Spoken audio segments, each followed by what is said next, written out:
고린도전서 11장 7절부터 12절까지만 짧게 보겠습니다. 11장 7절로 12절.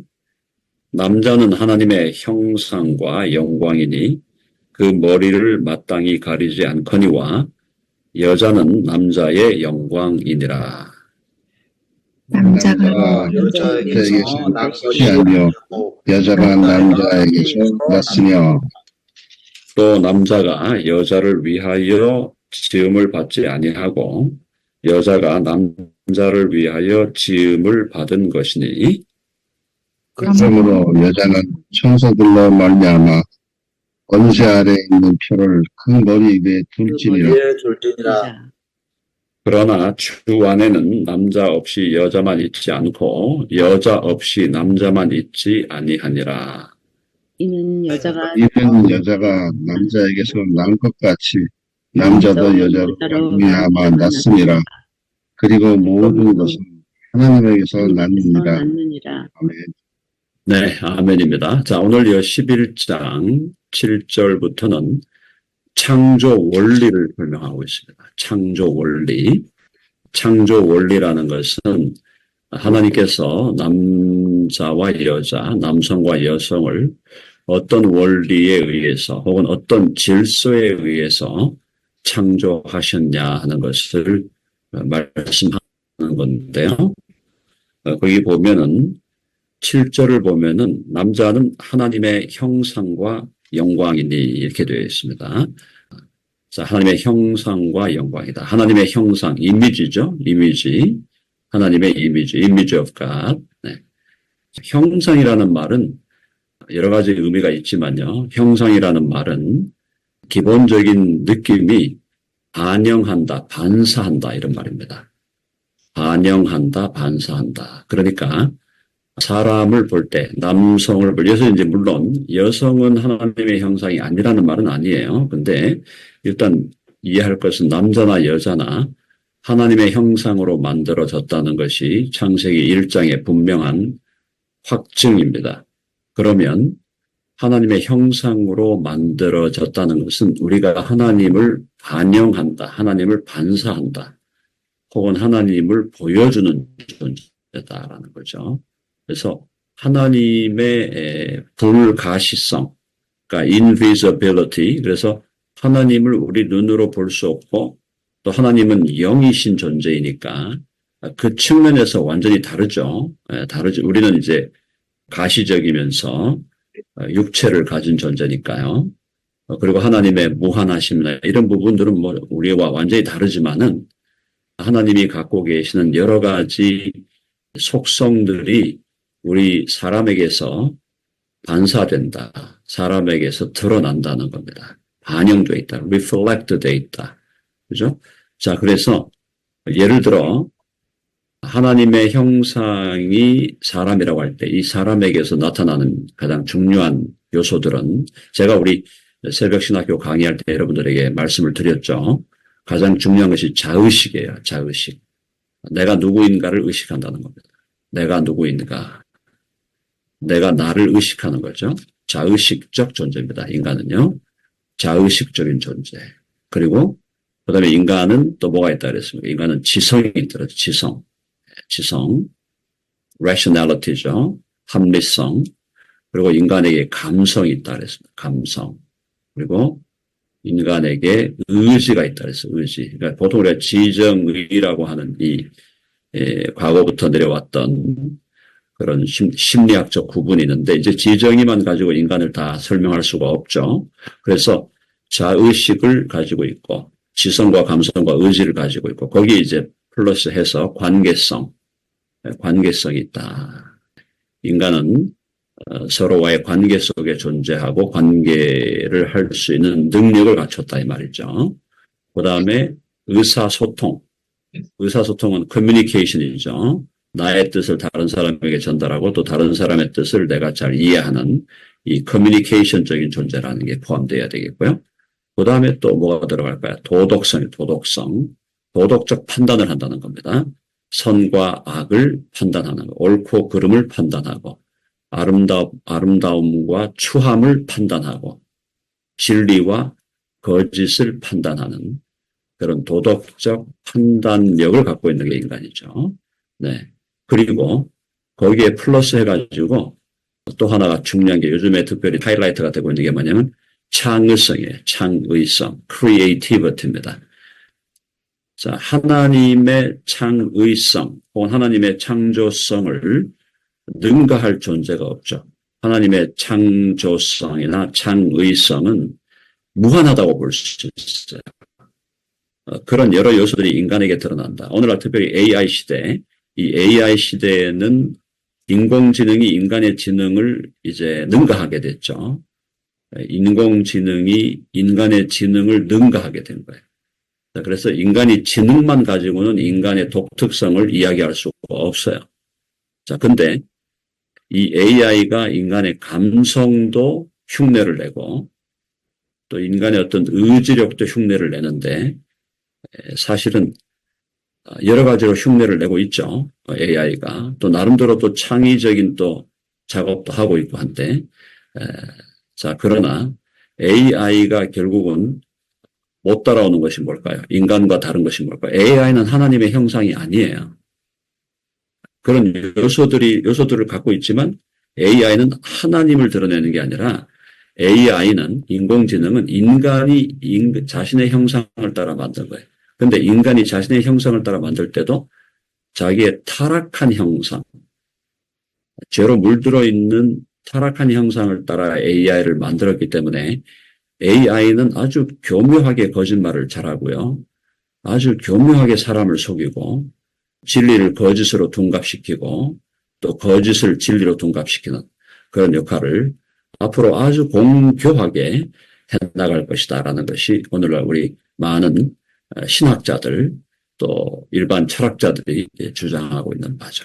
자, 어쨌든 오늘 얘기가 조금 더 얘기가 많이 진행됐지만 어쨌든 중요한 것은 여기서 남자는 하나님의 형상과 영광이다. 영광이라는 것은 하나님이 존귀하게 여기시는 거다 이 말이죠. 하나님이 존귀하게 보는 존재인데 자 거기 보시면 이니 그 머리를 마땅히 가리지 않거니와 여자는 남자의 영광이니라. 그러면 여자는 하나님의 형상이 아니라는 건가? 그건 아니에요. 여기서 분명히 하나님의 형상이라는 것은 전제가 되어 있습니다. 전제가 되어 있다는 걸 기억하셔야 되고 남자와 여자 공히 하나님의 형상인데 영광이라는 측면에서 볼 때 남자가 하나님의 영광이고 여자는 남자의 영광이다. 이렇게 해서 창조적인 질서를 두었다는 거죠. 이것은 존재론적 가치의 얘기가 아니라 그랬습니다. functional한 order, 질서 있는 기능을 위해서, 질서 있는 작동을 위해서 혹은 작동의 질서, 기능의 질서를 이렇게 해놓은 것이다.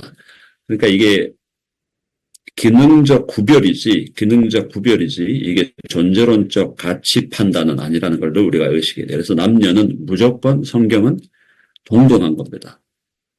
동일한 가치, 동일한 존엄성, 동일한 의미, 남녀에 대해서 존재론적 차별이 있어서는 절대 안 된다. 그러나 우리가 이 세상 속에서 가정 속에서 교회 가운데서 작동을 할 때 작동의 원리에 있어서는 남녀의 구별이 있다라는 것으로 우리가 이해하면 좋겠습니다. 자, 그 다음에 8절에 보니까 남자가 여자에게서 난 것이 아니요 여자가 남자에게서 났습니다. 창조 기사를 그대로 다시 재확인하는 거죠. 하나님께서 아담을 먼저 지었어요. 아담을 지으시고 창조의 강론에 들어가면 창조의 개론은 1장, 창세기 1장의 개론은 하나님의 형상을 따라 남자와 여자를 만드셨다. 그게 개론이죠. 개론.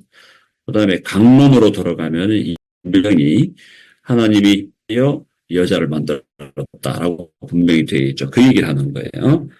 그래서 남자가 여자에게서 난 것이 아니요 여자가 남자에게서 났다. 자, 그 다음에 구절을 보면 또 남자가 여자를 위하여 지음을 받지 아니하고 여자가 남자를 위하여 지음을 받았다. 이것도 우리가 이해가 되죠. 그러니까 하와를 창조하실 때 아담이 독처하는 것이 보기에 좋지 않았다. 하나님께서 아담이 독처하는 것, 혼자 사는 것이 보기에 좋지 않았다. 그렇기 때문에 잠들게 하고 갈빗대를 떼어서 이제 여자를 만드는데, 자, 여기서 중요한 것은 그 여자를 돕는 배필이라 해서 돕는 배필, helpmate라 그랬거든요. 그러면 돕는 배필이라는 건 뭐냐? 이 돕는다라는 말이, 여기서 돕는다는 말은 강력한 능력으로 돕는 겁니다. 제가 한번 말씀을 드렸죠. 그냥 시다를 한 게 아니고, 남자가 메인 워크를 하고 여자는 그냥 뒤에서 그냥 가위나 주고 실 잘라라 그러면 자르고 이런 시다 역할을 하는 게 아니고, 남성에게 있는 부족함과 연약함을 채우는 존재로 여성을 창조했다라는 겁니다. 자, 그래서 바로 하나님께서 창조하신 원리를 지금 바울은 창세기 1장과 2장 여기서 다시 한번 우리들에게 보여주고 있는 것입니다. 자, 우리 교회는 그 부분에 대해서는 다 알고 계실 거예요. 남녀의 존재론적, 가치론적 차별은 절대 없다는 거. 그 부분에 대해서 분명하게 우리가 인식을 해야 되고, 그래서 남녀의 차별 절대 없어요. 그렇게 해서는 안 된다는 거. 다만 교회와 가정의 작동에 있어서 남녀의 질서와 기능의 차이가 분명히 있다는 걸 우리가 잘 인식해야 되겠다라는 겁니다. 자, 그래서 10절에 보니까 그러므로 여자는 천사들로 말미암아 권세 아래에 있는 표를 그 머리 위에 둘지니라. 여기서 이제 머리 위에 수건을 쓰는 것은, 이것은 성경이 요구하는 것은 아니라 그랬습니다. 다만 그 헬라 문화 속에서 또 고린도 지역의 또 문화 속에서 여성들이 머리에 쓰는 거, 특별히 예배 시에 그들이 종교적인 의식을 할 때 머리에 쓰던 그것을 교회가 거부하지 말고 성경적으로 또 기독교적으로 재해석해서 그 풍습을 그대로 유지하는 것이 좋다라는 것을 바울이 권면하고 있습니다. 그러므로 여자는 천사들로 말미암아, 여기서 천사들이 여기 왜 나왔나 이제 해석이 조금 분분한데요. 천사들로 말미암아라는 것은, 천사는 우리가 이제 성경 전체를 보면은 하나님께서 이 역사를 섭리해 가시는 것을 천사가 우리가 거룩한 의미에서 구경하고 있다라고 나와 있거든요. 또 그와 더불어 사람이 하나님과의 관계에서 어떤 삶을 살아가고 있는가를 또 천사들이 바라보고 있다. 지금 이렇게 생각한다면 여기서 천사들이 하나님 앞에서 남자와 여자가 어떻게 행하고 있는가를 바라보고 있는 이런 상황에서 여성은 권세 아래에 있는 표를, 권세 아래에 있는 표라는 게 머리에 수건을 쓰는 겁니다. 네, 그것을 그 머리 위에 둘지니라. 이렇게 그 시대의 문화적인 또 그 시대의 사회적인 관례와 규범을 그대로 통합하는 느낌으로 바울이 지금 권면을 해주고 있습니다. 자, 근데 이제 이렇게만 얘기하니까 또 혹시나 오해할까 싶어서요. 아까 좀 제가 설명하면서 그 오해를 풀어드렸지만은 오해할까 싶어서 남녀에 대한 관계를 바로 창조 원리를 우리가 이해하면서 그것이 혹시나 여성에 대한 차별, 또 여성에 대한 여성을 비하한다거나 이런 식으로 나가지 않도록 하기 위해서 바울이 다시 한번 남녀에 대한 동등한 가치를 여기서 언급하는 게 11절이에요. 자, 11절 한번 읽어보겠습니다. 11절 다 같이 시작.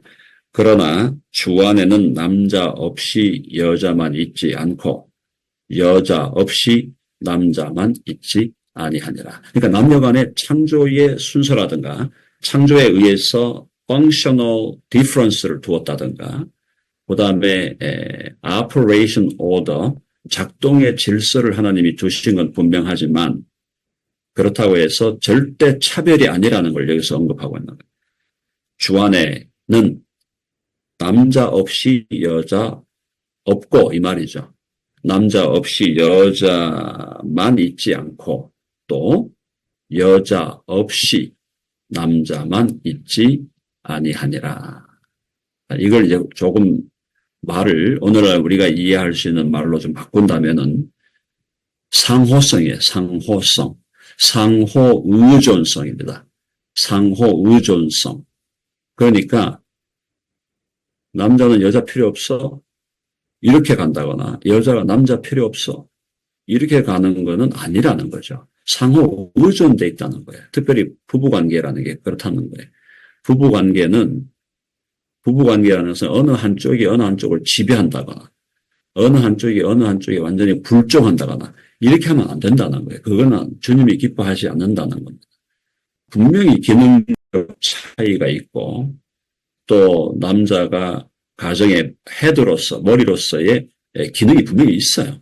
자, 그러나 그것이 또 어떤 식이든 불평등과 차별을 유발해서는 안 된다. 왜? 서로에게 의존되어 있는 남자도 남편도 아내에게 의존되어 있어요.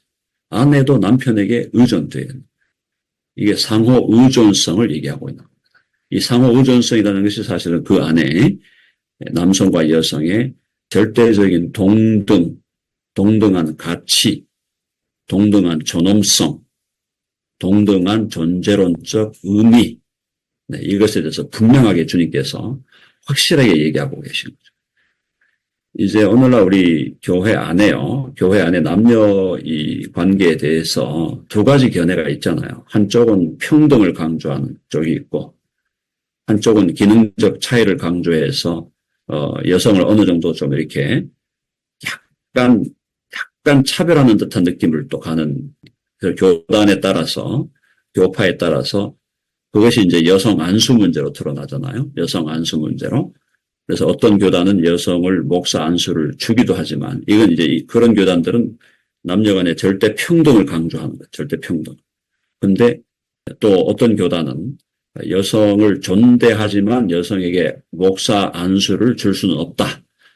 그래가지고 여성에게 절대로 목사 안수를 안 주고 또 여성들에게는 심지어 장로로 세운다거나 안수 집사, 하여튼 안수하는 식으로 안수의 방식으로 세워지는 모든 직분, 안수 집사, 장로, 그다음에 목사, 이 직분은 여성에게는 절대로 안 된다. 또 이렇게 주장하는 교단들이 있단 말이죠. 이 두 교단, 두 가지 흐름이 지금 다 복음적인 교회고 다 정통적인 교회인데도 그런 흐름들이 있는 겁니다. 그러니까 둘 중에 어느 한쪽을 강조하는 거죠. 어느 한쪽을 강조하는데, 자, 우리는 함께 두 가지 면을 다 잡아야 된다. 그러니까 하나님께서 남녀를 동등하고 또 동등한 가치가 있는 하나님의 형상을 따라 만들었다는 것. 그래서 누구도 무시되거나 누구도 평가절하되거나 누구도 차별을 경험해서는 절대로 안 된다는 거예요.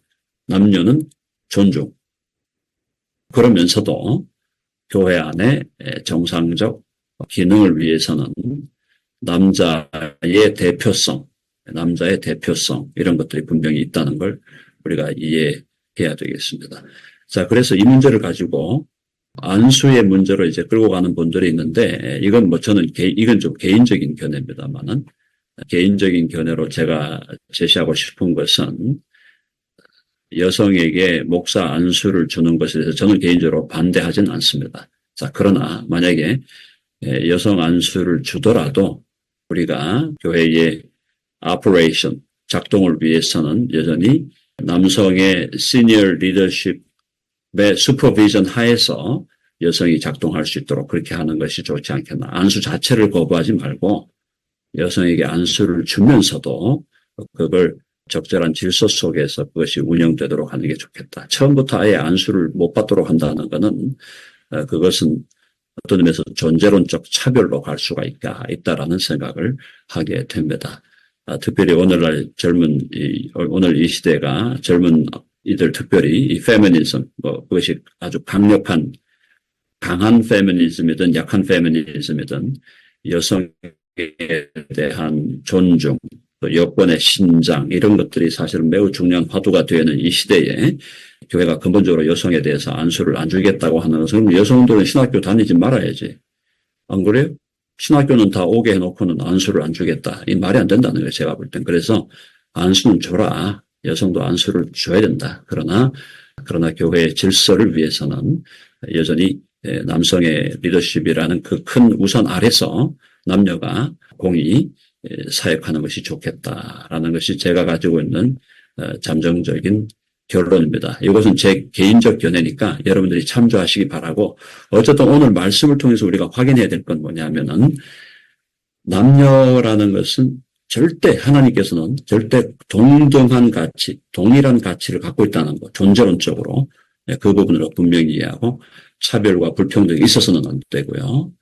그러면서 질서와 작동의 원리가 있다. 그래서 사실은 이 복음이 들어간 곳에, 특별히 우리나라 같은 경우에 일제시대 또 2조 조선시대 말기에 복음이 들어오면서 여성들에 대한 해방, 좋은 의미의 어떤 오늘날의 페미니즘적인 것이 아닌 좋은 의미의 여성에 대한 여성의 존재와 가치를 높이는, 그게 복음이잖아요. 우리 예수님이 그러셨고요. 예수님이 여성을 존대하시고 우대하시고, 12제자들 중에는 예수님이 여성을 두지 않으셨지만 사실은 12제자를 넘어서서 70제자로 넘어가면 거의 대부분이 여성들이었어요. 그리고 끝까지 십자가 현장, 십자가 처형의 현장에서도 남았던 사람은 대부분 여성들이지 남자들은 다 도망갔어요. 남자들이 할 말이 없어요. 자, 그러니까 그런 의미에서 우리 주님이 여성들을 존중하셨고, 그 시대로 볼 때 혁명적으로 여성을 대하셨다는 것.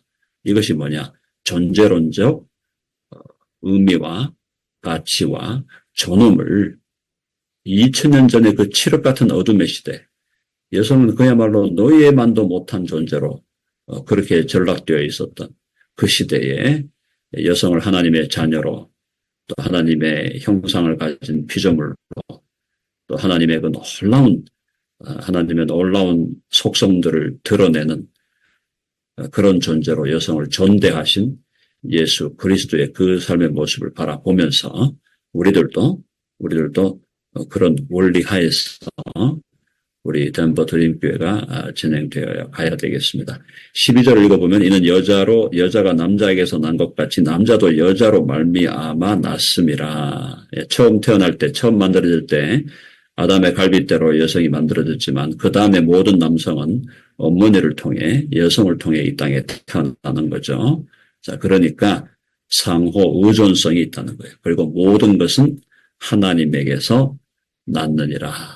모든 건 다 하나님의 창조다. 남자고 여자고 다 하나님의 창조인데, 그리고 남녀가 상호 의존적, 특별히 부부관계에 있어서 상호 의존적인 관계로, 부부관계도 그렇지만 교회 안에서 남녀의 작동 역시도 서로 의존하는 관계로 거룩하게 서로 의존적인, 서로를 돕고 서로를 보충하고 서로를 주안해서 더 존귀하게 만드는 그런 건강한 관계로 나아가라 하는 것이 지금 고린도전서 11장에 나오는 사도 바울의 아주 중요한 권면이다. 근데 우리 교회는 남성 비율이 높은 편이죠. 보통 일반적인 교회는 70%가 여성이에요. 70%. 30% 남성. 그런데 하나님께서 우리 교회를 이렇게 존귀하게 만들어 주신 것에 감사를 드리면서 우리 교회 안에 건강한 남녀관계 그리고 건강한 부부관계가 주 안에서 아름답게 열매 맺고 연걸어 가기를 간절히 바랍니다. 네. 아멘 하시죠? 네.